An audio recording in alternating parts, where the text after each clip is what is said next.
C'est une vraie question de savoir comment les idées passent à la réalité, comment elles s'actualisent, comment un mouvement de masse, par exemple, change ou pas la réalité.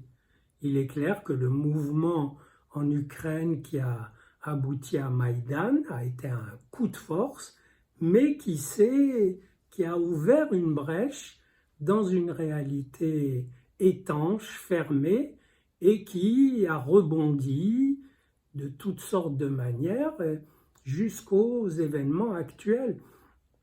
Un tel événement n'a pas pu passer à la réalité dans les pays arabes. Il y a eu les printemps arabes avec des manifestations encore plus importantes, mais là-bas, il était dit, les structures étaient telles que ça ne passe pas.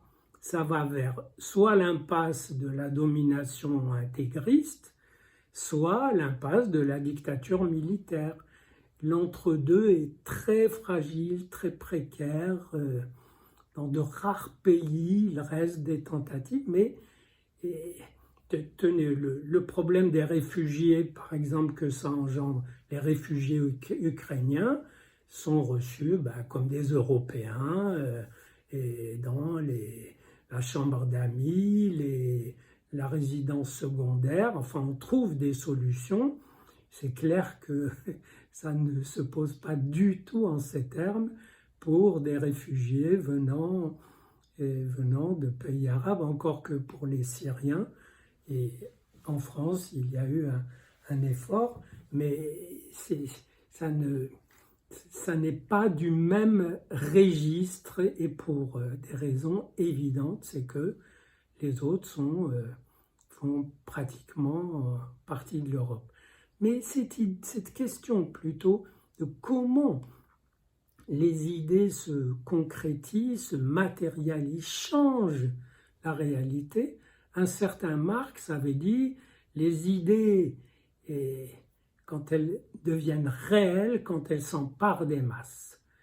Et en un sens, oui, d'accord, elles se sont plutôt emparées d'une avant-garde qui s'est emparée des masses et qui a fait sa révolution, et un petit peu contre les masses, mais dont on a pensé qu'elles se soumettraient. Elles se sont soumises pendant 70 ans et ça a craqué.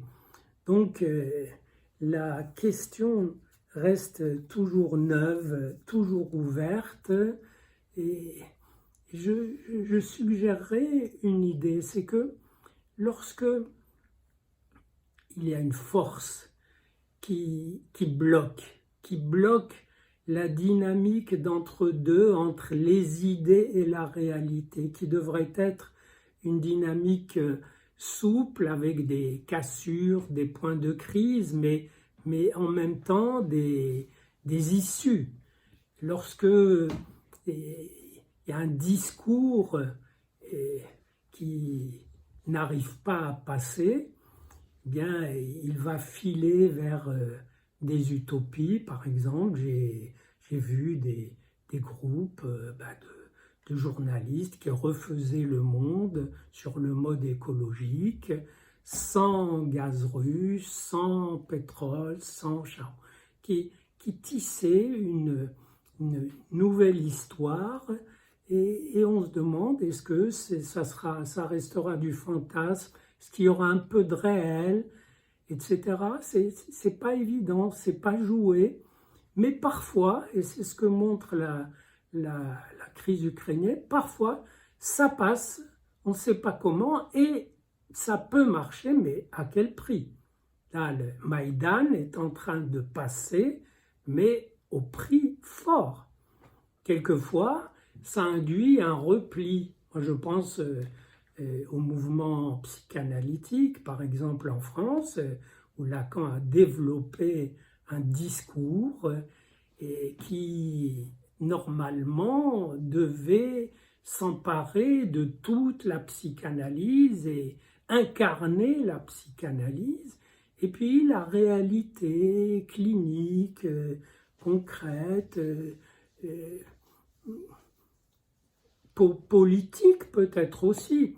En tout cas, le rapport des forces a fait que non, ça a surtout nourri une mouvance, voire une secte qui parle ce langage, mais la plupart des cliniciens ne le parlent pas parce que la réalité les force à parler autrement et à parler d'autre chose, même si cruellement la psychanalyse a été souvent sanctionnée, voire éjectée, exclue, parce qu'on a brandi le jargon lacanien en supposant que c'était celui de tous les analystes et qu'on a donc viré de l'enseignement, alors que la psychanalyse est une expérience vivante qui ne se réduisait pas à ce langage.